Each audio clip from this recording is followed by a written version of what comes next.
Distinguished guests, the President of the United States and Dr. Biden.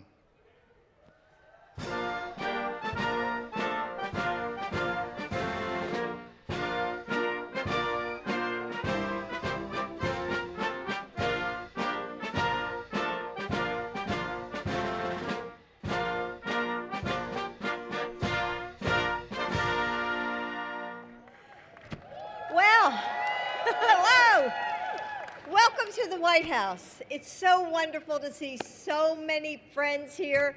My heart is filled with gratitude as I look out on this crowd. Hey, Nancy. Over these past 3.5 years, so many of you have welcomed me to your districts and your states as we've worked together on issues that bring us all together. Lifting up educators, my favorite. Highlighting the great work of your local community colleges, another favorite. Fighting to end cancer as we know it, supporting military families, and I'm so excited to work with all of you on our newest White House initiative on women's health research. That was all the women in the group, I'm sure. So research on women's health, especially for women in midlife and beyond, has always been underfunded and understudied. But together, we're changing that. Everywhere I go, in red areas and in blue areas, I get asked about this new initiative all the time. And our work together is only just beginning. But today isn't about work. Today is about you and your families, sharing some laughs and some good food, and enjoying the start of summer before it even gets more hot and more humid. So for all the kids out there, you can make sure to tell your parents that I said to make sure that you enjoyed the best lawn in America. So run around, play tag, do cartwheels, have fun. And let's make this evening a celebration of what brings us all together. Family, friends, our love of country, and our belief in a better tomorrow. So now I get to introduce my husband, Senator from Delaware for 36 years, and now the President of the United States. Heck, you all know him, he's Joe. So here he is.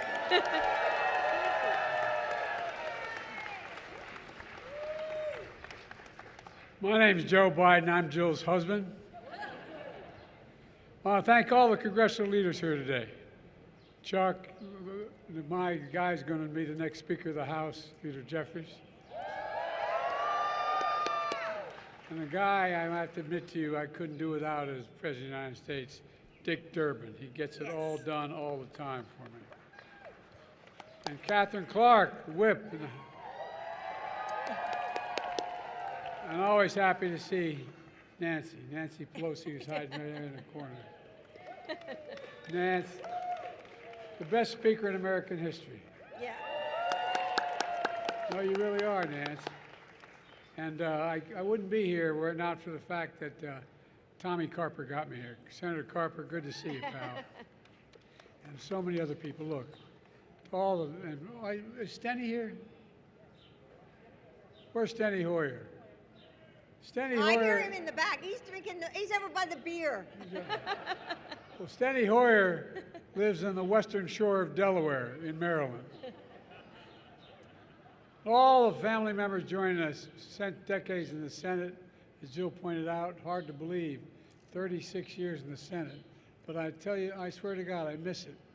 We had such camaraderie. We used to, back in those days, we all got along pretty well, even though we had real differences. And Jill and I know that sometimes it can be a lot. Look, thank all you for the sacrifice you make. This picnic is an important tradition. It goes back for a long, long way. To know, and you know, I think the thing about, let me put it this way. I remember when I was vice president and things weren't going too well, and I realized there were a lot of senators that were coming in that I didn't know very well. And so I decided I'd go over to the Senate dining room, the private dining room. We used to have two big conference tables there and an archway separating the two and a buffet place. And you'd go and you'd sit with the people you had strong disagreements with. on almost everything. When you sat there and you ate together, you got to know each other. You got to know about each other's families. It's hard to dislike a woman or a man when you know they're having a problem with their son or their daughter, or one of them is sick, or it's just hard. You get to know people. And we didn't, and so I realized I didn't know that many people. So I went over as president of the Senate. I think I told you this before, Nance. Go over to the Senate dining room and to sit down and talk with all my old friends and get to know new ones. It turned out there's no dining room there anymore. The tables are gone. There's a dining room, a senator can take a guest in the larger dining room, but there's no private dining room. And I think one of the things that I've missed the most now, and I think I'd miss if I were still there, is the failure to get together as much as we used to. We used to travel together. We used to travel together as couples. We became good friends with the other party. As I said, it's hard to really dislike someone you know more about them, know about their families. And so, in my years of experience, taking time to make a better senator makes a better leader, taking the time to get to know one another. And that's what I hope to do a little bit today. Excuse me, I got a little bit of a sore throat. And there's a lot to be proud of today.